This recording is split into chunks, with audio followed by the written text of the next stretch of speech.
I think always good opportunity to continue the onboarding experience. It's sort of my world for quite a bit at LinkedIn. Our new hire onboarding program would last 2-3 months, where we would kind of list out pre-work and then to put them through an immersive live experience. Obviously, when the world turned upside down, we did that all virtually. But following the training, we then put them through some post-training certification program, and they're off on their way. But finding ways to still accommodate those groups, maybe across the first year, is definitely ideal. And we had something that was in place that was more casual. It was optional but encouraged. It fell into that category, and was still helpful. Hi, friends. Welcome to the Sales Enablement Podcast. I'm your host, Andy Paul. That was Garrett Rafols. Garrett is the Senior Director of Center of Excellence at Gympass. Before that, he worked in a variety of sales roles for LinkedIn before becoming a global sales onboarding leader in their Center of Excellence. Now, it's always fun to talk with someone who has successfully worked in a sales role before transitioning into an enablement leadership position. And in our conversation today, Garrett and I talk about the keys to effective sales enablement in today's sales environment. Garrett breaks those keys down to 3 primary areas: mindset, skill set, and tool set. We dig into how you train for mindset and values. We get into how enablement factors the experiences buyers have with your sellers into their enablement plans. We dive into enablement for frontline managers, and we dig into why sellers might be interested in looking at sales enablement as a career option and how to go about that. So we get into all of this and much, much more. But before we get to Garrett, I want to remind you to subscribe to this podcast wherever you listen to it. And I want to remind you also to check out my latest book, Sell Without Selling Out. It is a modern, human-oriented framework for increasing your win rates and shortening decision cycles without using the salesy behaviors that your buyers hate. It's available everywhere you shop for books, online, and in stores. All right, let's jump into it. All right, Garrett, welcome to the show. Thank you. Thank you for having me. Appreciate it. Well, pleasure to have you. So tell folks a little bit about you and what you do. Yeah, absolutely. So my name is Garrett Rafols. I work currently at Gympass as a Senior Director for their Center of Excellence division. Been here for about 3-4 months now.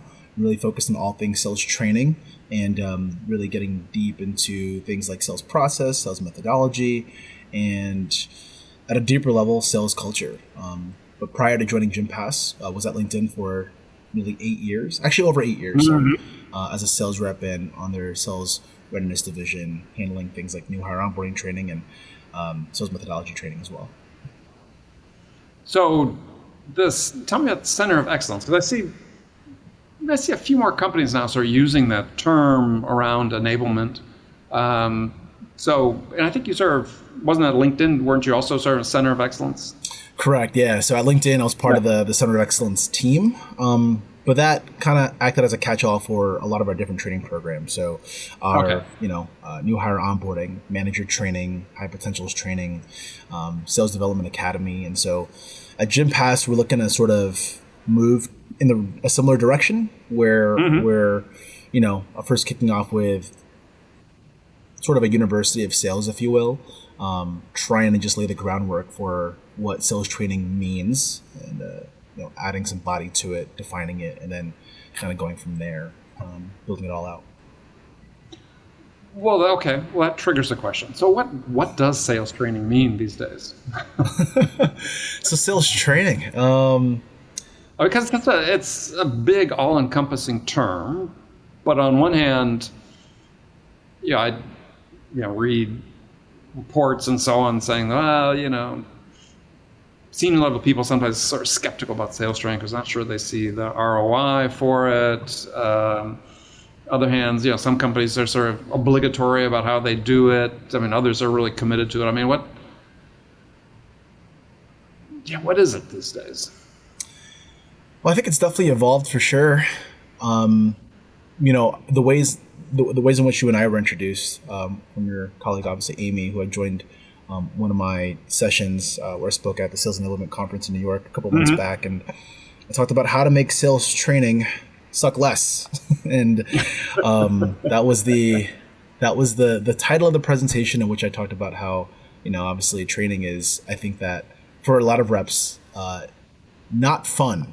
So the idea was to just think about how to make it, less painful for reps, and ideally fun. So, I think sales training is something that's been gone back to the drawing board from a lot of different leaders in the space. And at its core, it's about equipping our sales reps with the right knowledge, skills, mindset, skill set, tool set to feel like they could drive the most productive conversations with their customers.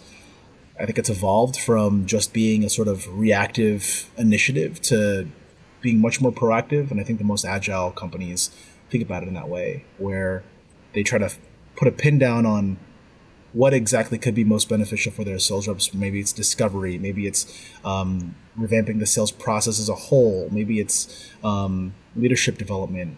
Either way, I think that the way that it's grown, it's become, there's never been I think there's a pretty bright spotlight now on looking at ways to rethink the world of sales training today. Mm-hmm. Yeah, which I think is necessary, because I think it's not really been about the content. It's always been about how it's presented, in my mind, right? Is sure, some is, you said, how to make it suck less. I mean, oftentimes, again, it's not that the content's not useful. It's just how it's presented, or lack of reinforcement, or various sort of shortcomings that exist. Because it seems like, I don't want to throw shade on sales trainers, because I think they have oftentimes a lot of good things to say, but it's sort of how we go about it that's been the issue. Yeah. Again, I think there's lots of opportunity there to really think about how we can better engage with our sales teams. Salespeople have it hard. I think that to be a sales rep, it's a mixed bag of being able to do a lot of heads down work and research, and also to talk to strangers. And there's a lot of work where you're doing non-variable comp work, and then also doing it for the sake of high variable comp. And it takes a certain kind of person to be successful in sales. And it's our job on the sales enablement side to make sure that whatever training we decide to commit to, it actually lands with the field. And it truly helps reps be better at what they do, and to focus on what they're getting paid to do, which is to sell, engage with customers. And any bottlenecks that could be in their way, preventing them from doing that, should be things that we should try to take away, or just polish up, Well, so you were in sales for quite a long time. Mm-hmm. What was the motivation for you to say, okay, I want to jump into enablement?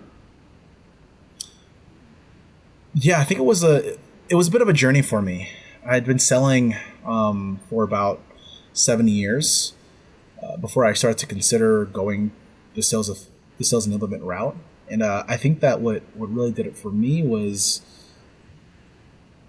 I think I was generally pretty good at sales. I think I was a natural in my personality, but I think that it was one of those things where just because it's a strength doesn't mean it strengthens you, right?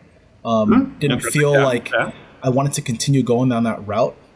When you're in sales, pretty much the two directions you could go in are to continue to follow the individual contributor levels of enterprise, large enterprise, et cetera. Right. And then there's also sales leadership. But sales enablement was really interesting to me, because I felt like it was a world that was hasn't really been explored as much. I think it's fairly new, and there's just so much you can do with it. And I think that the challenge of going into these uncharted territories was really interesting to me. I loved helping out my reps. I loved my peers. I loved and really enjoyed mentorship and coaching, and thinking through better ways to make the teams better rather than just myself. I think that's I think that played a big role. Were you ever sort of nervous that, oh God, there's no going back? Like, if it didn't work out. I mean, earlier in my career, I was managing some teams at some startups. We were selling really technical products, and I sort of made a habit of recruiting people from engineering to come over into sales. And once they sort of got over once they learned what selling was really about, and not it wasn't about heavy-handed persuasion of people to do something they didn't want to do, but about solving problems and helping customers. The next sort of last big concern was, can I go back though? Really? That's how they felt? Yeah, it's like going to the dark side, right? If I do this, maybe I'll still go back, which almost none of them did, by the way. But once they sort of got into it. But you're ever concerned about that? Is maybe sort of lose your chops? Personally, I never felt that. Never felt wanting to go back. I really enjoyed being a sales rep. I was very fortunate to be fairly successful and to close some memorable deals. But when I got into the sales enablement side, it just clicked immediately. I loved doing research. I loved building things. I loved thinking through how our decisions on this side of the fence could have, org-wide implications across the, our sales division. I loved thinking about that and creating or working on projects or creating programs that everyone could find valuable. I'd often see from, other projects being worked on in sales enablement that, I'd say to myself, this could be better, or they're not considering the realities of what we do as reps, or maybe that there were a lot of folks who didn't have that real world sales experience so that they couldn't really empathize with what we do. And I had that. And I think being on this side and being able to lean on that kind of experience just really adds a whole lot to any program or project I commit to. And I love having that. It's really fun to talk about. It's really fun to think through. And pretty much my job is to research, think, and teach all day long. And to also try to understand what decisions we can make that are going to be most beneficial for the business as a whole. All of that, gets you sort of in that entrepreneurial mindset. It gets you thinking about how to be, this all-star cross-functional partner. Think about psychological safety. Think about company culture. You think about retention, turnover, burnout, all these things that help an organization really keep that glue together. In sales enablement, we play a big role with that. And at GenPass, I like to think I do there as well. So to me, it's just really, really fun. Yeah, gosh, several questions I want to unpack out of that. Well, first one is in your mind, is having experience carrying a bag, quote unquote, carrying a bag, is that necessary for somebody to go into enablement? In part, the question's been with me for a couple of years, because I remember the last time I went to Sales Enablement Society conference. I think it was right before the pandemic, the fall before the pandemic, shut things down, and going into a number of breakout sessions and thinking, wow, there's a lot of people here that are getting into enablement that didn't have that background. And so I was thinking, who's enabling the enablers? Yeah, I think it's a really good question. It depends on what you love to do and also what really strengthens you, right? There's different facets of sales enablement, right? You can go into the role enablement route where you're providing sales support, researching things on ideal customer profiles, buyer acumen, competition. That's more program management oriented. And do you need sales experience for that? No, you just need to really enjoy researching and collaborating with folks internally. All that, right, is just fine. If you're passionate about coaching and teaching, if you're passionate about training and really getting into the classroom and thinking about, hey, how can we best support our new hires with training, or develop an Everboarding program where we train current tenured reps on new sales skills. Yeah, it's really helpful to have that experience. So it depends on where you want to fall, what really gets you going, right? There's another pocket of sales enablement around systems and tools. Do you need sales experience? Of course not. You just really need to be, enjoying that field of work. And I think that is just fine. But does it help carrying a bag? Absolutely. I think it does nothing but benefit you. Because then you're able to better empathize with your sales reps, better empathy for the customer, have better empathy for the leaders and your internal stakeholders. Right? Now you understand the weight of your decisions and what your commitments mean. when you've had that experience before, Yeah, I love the expression you just used, everboarding. I have to admit, that's the first time I've heard that. That's good. I like that. There you go. You can take it. It's all yours.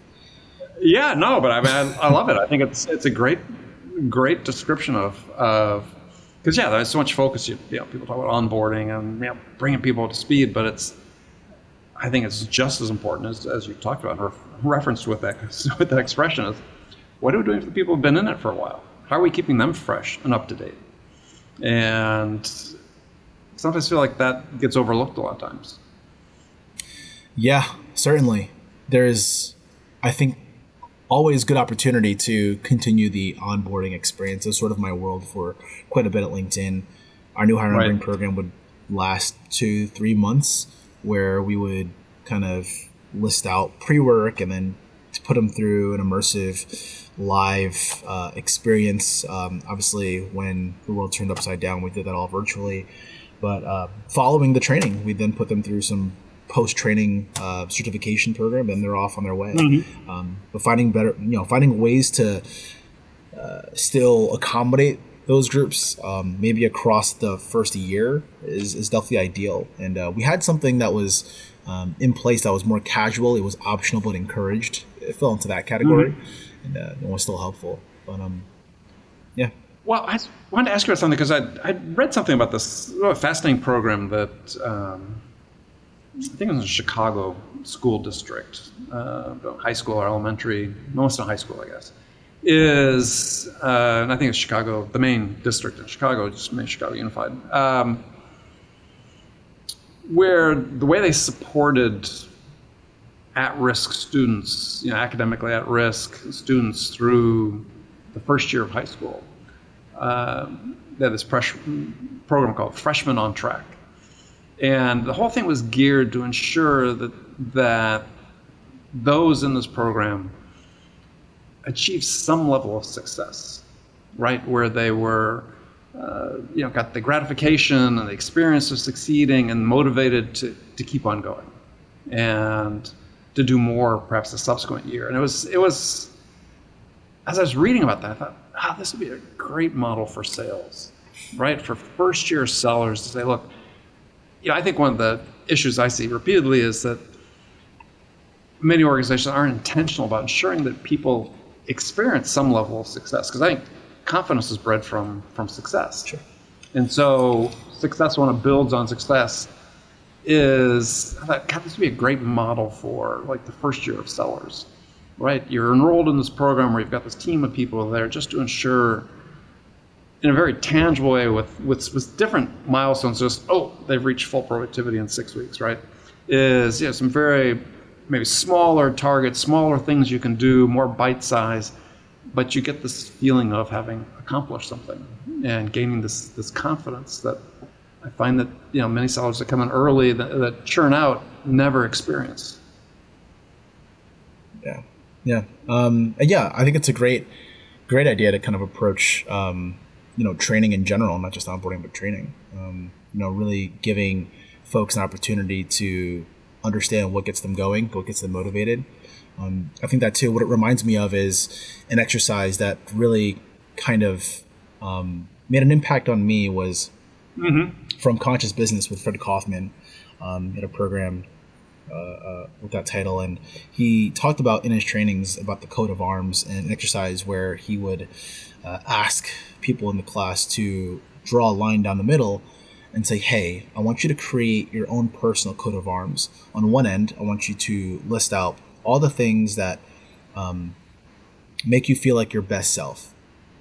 And on the right side, I want you to write, I am my worst self when, and to just kind of, jot down things that really stand out for themselves to know, that make them say, okay, this is when I feel like I am my best, when I'm motivated, when I go to bed at night and feel like it was really a good day. And these are the things I act like, or what I do when I don't feel as proud of myself, or when I feel as if I could have done a better job. And then that kind of gives them some sort of better handle on their identity. And then from there, it acts as this glue for their motivators as they continue to sort of find success. It kind of guides them, if you will, moving forward.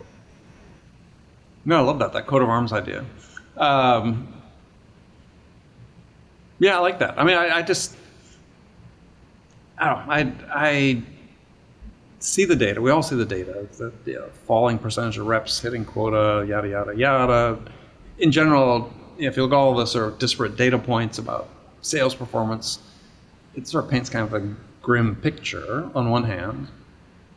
But I wondered, as I think about that, it's like, well, as part of it,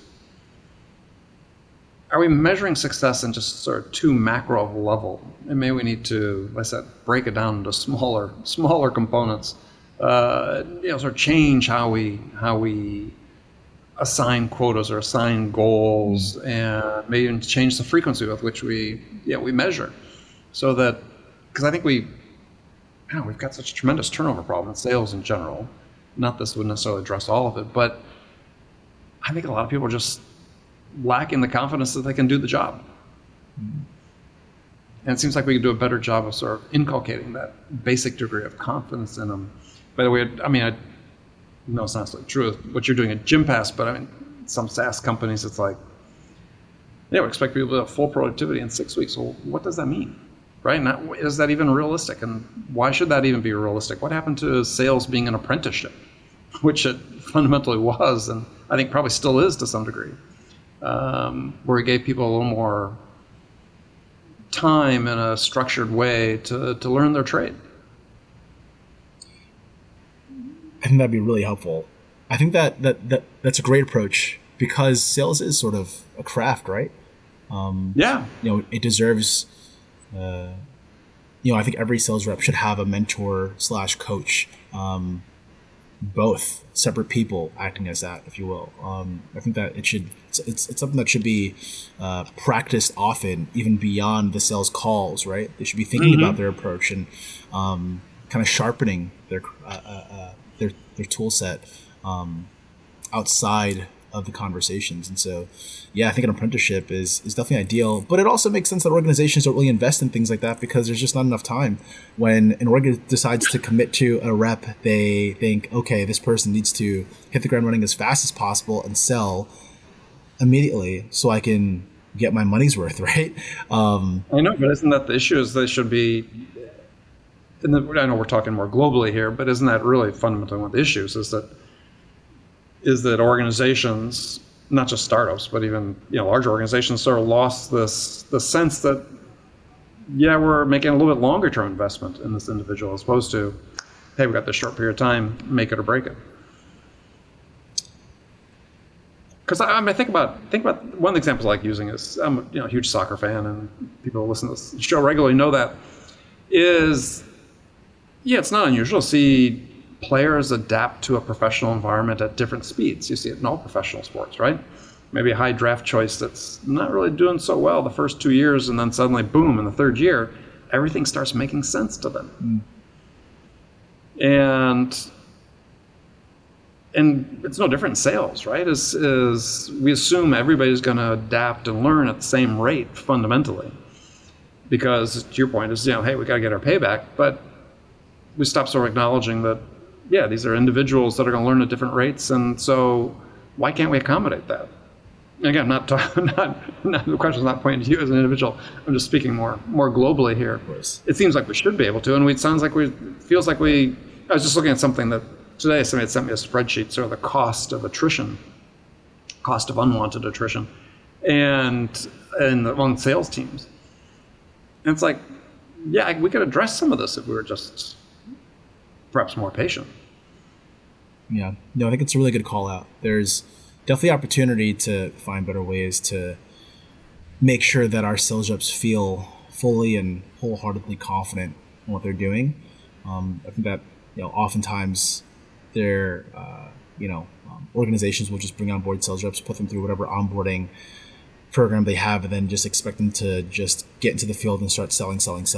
And you can miss so many opportunities with that, right? And again, like I was mentioning before, is I get it, right? Like an organization wants to prioritize revenue driving initiatives, like getting their sales reps to sell as fast as possible. But you're absolutely right. There's opportunity to make sure that they are getting into the field with the best knowledge possible with the best techniques possible, and are also given time to kind of sharpen those skills so that they do feel like they're showing up in the right ways, not just from a product knowledge standpoint, but from a market landscape standpoint, but from a being a genuine human seller standpoint, from sharing their experience and whatnot. So yeah, there's definitely opportunity there. And yeah, I think that organizations that are invested in sales enablement, divisions like Center of Excellence, they are, that's a way in which we can accommodate sales reps in that kind of way. Yeah, I mean, I was thinking back to a report that Bravado put out about 2021 sales result, sales performance, and remember the statistics, like only 1 in 4 sales teams, so 25% of sales teams, only 1 in 4 sales teams had had all their sellers over 75% of quota or something like that. And it was just like, yeah, it just was like, okay, we keep seeing these statistics. We need to try something different. And this idea that what we're doing is proven and works is belied by the fact that we still have so few reps hitting quota predictably and reliably. So why don't we rethink it? It seems like it'll be less expensive in the long run. Try something new. So, yeah, that's me on my soapbox about that. Yeah. It's tough. I mean, just to add my 2 cents on that, right? Because like what you're saying is, sure, I think, a really innovative way of going about sales training. But innovation, intrinsically is about, having a bit of creative freedom to think through better ways of doing something. Right. And in that kind of thinking is also admitting that we could be doing things better, right? So there's in innovation is, if you're asking your company to be more innovative, what you're asking your people to do is to have more failure, is to commit to more trial and error, to think creatively and to try things out, right? That's innovation. Yeah. And that sort of like goes back to like, you could almost say that that's the, that kind of way of thinking could be directly correlated with the ways in which we want our sales reps to be doing their discovery, for instance, right? Just for one example, we want them to have more of a growth mindset than a fixed mindset. And when we go through discovery, we want to approach every conversation with genuine curiosity. But that's what the most innovative companies do. They're curious. They try things out. They approach things not just with curiosity, but also humility, knowing that they won't have the answers. Right. But in doing that, they say, we're not going to believe our own BS. We want to try that and think like scientists here. And that's what we want to do with our customers, think internally. And that's that sort of the ways in how to have that growth mindset. But the reality is that, I wouldn't say reality, but for many organizations, they'll have more of that fixed mindset. They'll approach with overconfidence. I already have the answers. I have this organization. I'm already successful. Why should I care? Right? Like I'll ask questions that only simply validate my beliefs. I'll approach every conversation with a bit of pride because I have the experience necessary to be able to direct this customer or direct my people in whatever way I believe is right. And in that, we lose a lot of opportunity. So yeah, I think that's when you say innovation, right? For any organization listening to this episode and saying, I want to be more innovative, what you're saying is that you want your people or you want your organization you're asking them to be more creative. And in that, by virtue of that, asking them to try new things. And risk failure. Again, risk failure. Exactly. Yeah. Yeah. I mean, so here's one that's not really an enablement, but tangential to enablement, I think, but is a discussion with some people last week about mental health in sales. And I was like, okay, well, how many sellers, we know the statistics, how many lost days there are for sales, and there's been a couple studies on Crushed, Sales Health Alliance and others have looked at this, Sales Psych in the UK did as well, is how many sellers do you need to have where you could justify having a mental health professional on staff to help the sellers? right? Where they got this performance-based profession. We know in professional sports, almost every professional sports team has a on-staff psychologist, sports psychologist, or access to the equivalent full-time resource. We know that it would make many sellers, help improve their performance, help them deal with some of the stresses that are eating away at their performance, or some of the other, whether it's anxiety, depression, and so on. Why it seems like this is almost like a no-brainer, right? And yet it's considered hugely controversial when you bring it up with groups. It's like, oh my gosh, we could never afford that. It's like, well, all right, you can afford to bring on 2 or 3 sellers who aren't coming even close to hitting their numbers. Why can't you bring on a resource that would give you a higher chance of the people that are on the team performing at higher levels? I like the idea. I'm pausing because I'm thinking about having a sort of sales enablement guidance counselor, if you will, right? Well, yeah. I mean, I think enablement's a perfect place for it to fit. Totally. Yeah, I think there's something to take away from that, right? This could be a sales enablement kind of bucket. It could fall into the bucket of wellness and your therapy programs if you offer it. And all in all, what is true, whatever the approach is that sales reps get burned out fairly quickly, right? Mm-hmm. It makes a whole lot of sense why, because you're chasing a carrot every single quarter for some organizations every single month. It can be really tough having to be measured by a number over and over again. So what do we do about that, right? How do we ensure that our reps are being as productive as possible and selling while still maintaining their mental health? The approach could look different for any organization. I think every organization is going to have their own identity, or their own culture and beliefs. But it isn't. I think at a base level, just being self-aware as a company is the very first step. To understand whether or not it becomes more of an investment in sales enablement, maybe in sales training, maybe in sales leadership, so that managers have more of a handle on how to be there for their people in ways that go beyond just being a boss, but being a leader, which actually you mentioned in your book. Yeah, I do mention my book. Yeah, thank you. Well, I think this goes back to sort of the innovation thing again. Is for me, so much of what happens in sales today is largely unchanged from the way it's been for decades, if not longer. Sort of the mindsets we have about how we manage our people and look at them as resources, and how we enable them. I mean, even though some companies I know are doing much better, but I mean, it's like, we just need to change and try something different. And the whole mental health thing.